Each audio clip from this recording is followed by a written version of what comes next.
Este é o Café com o Investidor, direto dos estúdios da B3. Eu converso com Renato Ramalho, CEO da Capital. Renato, vamos falar agora um pouquinho sobre a Cinco e a Incide. Quando você fez a fusão e criou a Capital, quais as diferenças e semelhanças que haviam entre essas duas gestoras e no que elas se complementam? Vamos lá, foi uma história que a gente começou a amadurecer, todo o processo de fusão e da constituição de uma casa mais profissional e mais musculosa para esse novo mercado de venture no Brasil. A gente acabou olhando nossos colegas de mercado, né, dentro do Venture Capital como gestores desde 2017, meados de 2017. E a Incide sempre foi um colega de mercado, mas ao mesmo tempo uma gestora muito distante, porque olhávamos coisas diferentes, né? A gente aqui mais em São Paulo, olhando algumas verticais mais no que a gente chama de mercado em digital, né? Então varejo, mídia, né? Coisas mais digitais. E a Incide a gente sempre tinha resumidamente, a gente chamava eles da casa em hard science. Tá. Agro, ciências da vida. Eles estavam mais próximos da academia do que a gente. E vocês estavam mais em que áreas? Varejo e mídia, eu acho que é o que a gente sempre foi muito identificado. Tá. Né? A gente foi um dos primeiros investidores em moda, em e-commerce de moda no Brasil. O meu sócio veio aí de uma experiência grande desde lojas americanas. Né? O seu sócio é Paulo o Paulo Humberg. Humberg. Né? Então, mas tivemos telecom, fizemos coisas em conexão da IWAP, como eu te comentei. Então a gente estava no mundo mais digital e eles mais em hard science. Então é um portfólio bastante complementar. Não existe possibilidade de fusão entre as startups? Não. Eu te diria que é difícil. Tá? Mas a gente olhou essa fusão com um pouco olhar de sinergia de portfólio, mas um olhar de sinergia de pessoas. Né? Acho que essa foi a grande... um dos três principais pré-requisitos que eu e o Paulo se lançamos a conversar com alguns dos nossos colegas de mercado para primeiro validar que essa dinâmica de venture ia de fato mudar. Então a gente foi muito atrás de capital humano de altíssima qualidade. Né? E tem muita gente boa no nosso mercado, né? Acho que isso é óbvio. Mas eles tinham um track record, né? E nesse mercado de hard science que eu te falei.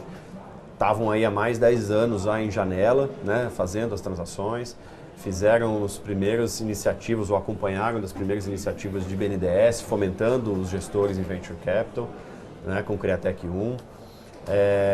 Então foi sempre uma casa que a gente respeitou muito.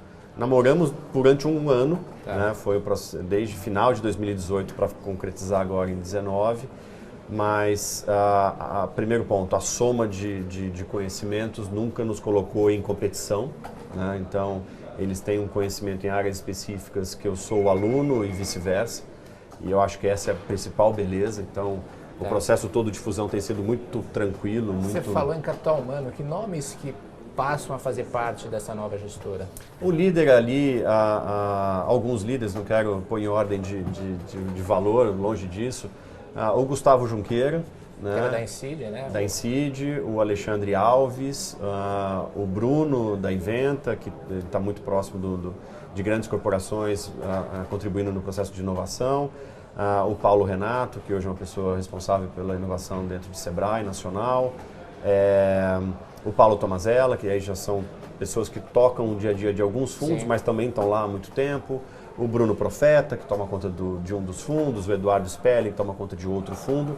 Então, tem ali 7, 8 nomes de primeiríssimo nível em termos de Venture Capital. Mas liderando, acho que se fosse para dar um nome, o Gustavo Junqueira, acho que foi responsável por boa parte dessa arquitetura toda do que se tornou a Incide, vindo lá do Instituto Inovação, no comecinho dos anos 2000. Agora, muda alguma coisa na sua tese de investimento em função dessa fusão?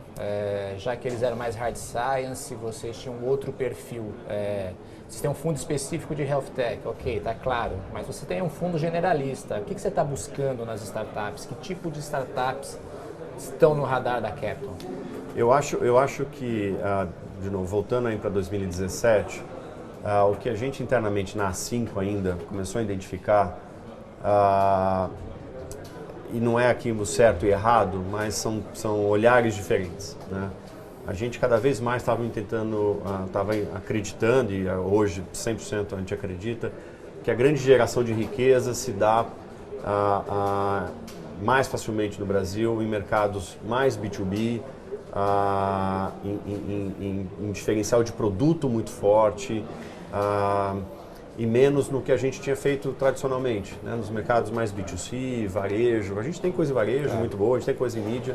De novo, não é preto e branco, né? Tem os cinzas aí entre as teses, mas a gente estava cada vez mais acreditando muito mais que a geração de riqueza para o investidor e para a gente na Capital, ou no gestor de venture, estava em coisas mais... A palavra disruptiva é um outro jargão aí de mercado, mas que de fato coisas que mudassem a vida das pessoas.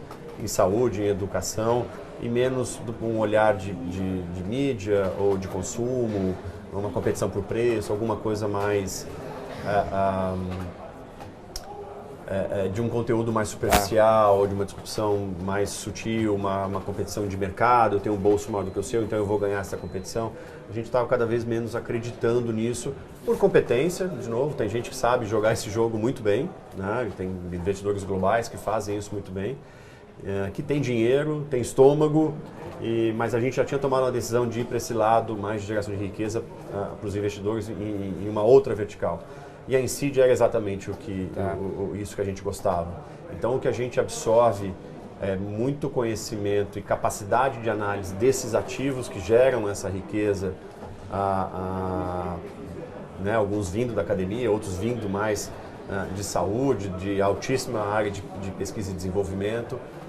Então a fusão acho que foi muito boa, de novo, com o ponto de vista de capital humano. A gente trouxe essas pessoas que reforçavam essa tese de investimento que a gente queria apostar. Mas Renato, você me disse que vai ter cheque de 1 milhão a 80 milhões de reais. Você vai pegar empresas que estão começando a testar o seu produto no mercado, que ainda não fizeram o Product Market Fit, até empresas que já estão começando a escalar e estão faturando. São empresas assim, de diversos perfis.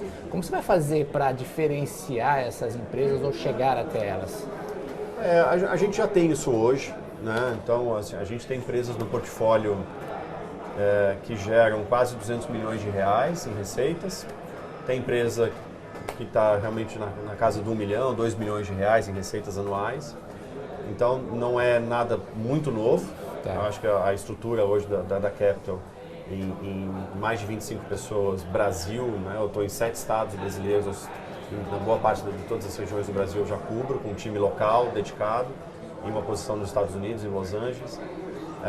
Então essa estrutura já funciona. A gente tem que ter a capacidade de fazer isso cada vez maior e melhor, né? Você vai ter time dedicado, times para startups que estão começando e times para startups mais avançadas? Não, a ideia é que cada pessoa, a minha pessoa em Recife, tenha competência para olhar uma empresa que está com 1 milhão de faturamento e que também tenha a capacidade de avaliar, obviamente que é um processo de aprendizado, empresas que faturam 50, 100, 150 ou que venha a ser objeto de investimento de um fundo mais maduro. Obviamente que é bom você ter um pouco mais de ativos, né, de capital humano dentro de casa, que você pode alocar as competências a um ativo de saúde. Então, um ativo de saúde maior, eu vou alocar tal pessoa para suportar aquele ativo, essa pessoa é melhor para aceleração em estágios mais iniciais. Então, você tem um cardápio ali de competências, de experiências, que é o que a gente tem na Capital hoje, facilita muito a minha vida. E qual o perfil do empreendedor que você procura na Capital? Essa é a fórmula da Coca-Cola. Conta então aqui um pouquinho desta fórmula. Não tem, primeiro que ela não é divulgada, né? Eu acho que essa é a beleza do que a gente faz, né? Que é investir em pessoas, né? Não tem uma receita de bolo, acho que nem na Capital, nem para nenhum outro colega do mercado. Tem as ferramentas óbvias que você olha no bom empreendedor, raciocínio, eventualmente uma boa de uma universidade, experiências prévias em algum setor que de fato reforcem aonde ele está ali querendo fazer uma nova iniciativa, capacidade de relacionamento, tem um lado psicológico, né, dependendo do estágio da companhia, que é mais exigido, que essa pessoa tem que ter uma certa maturidade, ouvir conselhos de um membro de conselho, ouvir sugestões de outros investidores. O nosso papel não é fácil, mas o papel do empreendedor também não é fácil, né?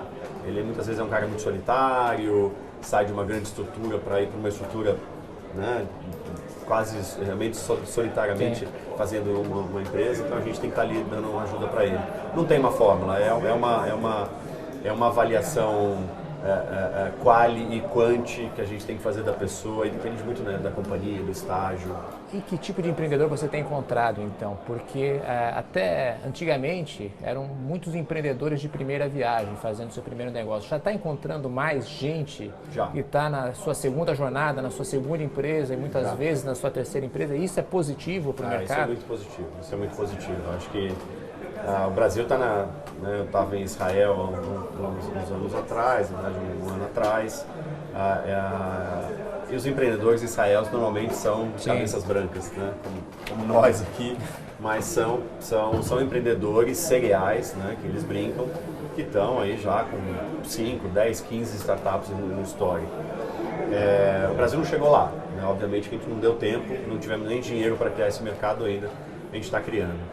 Mas eu acho que com todos os cases até que a gente, mais ou menos públicos que já aconteceram no Brasil, estão jogando esses empreendedores de sucesso para novas iniciativas e eventualmente até para ser também investidores com a gente em novas iniciativas, né? Então ele está tocando uma nova iniciativa, está co-investindo com a gente em uma nova iniciativa, então aqui ele é um membro de conselho, aqui ele é um empreendedor. Isso é muito importante para o mercado. Isso a gente ganha entrando com um empreendedor já maduro, boa parte do cardápio do que ele vai passar pela frente e do que a gente vai aportar, isso já está muito preparado, né? As áreas de contato e potencialmente de fricção são muito menores. Ele vai fazer novos erros porque ele já aprendeu com os erros do passado. E a gente também. E a gente também. A gente vai estar ali para ajudar, a gente não sabe tudo, mas a rapidez com que ele identifica um potencial erro, por já ter feito isso no passado, eventualmente sofrido com uma demora, ele vai tomar uma decisão muito mais rápida e a gente vai estar ali para ajudar ele. Tá certo, Renato. Obrigado. Obrigado a você, Rafa.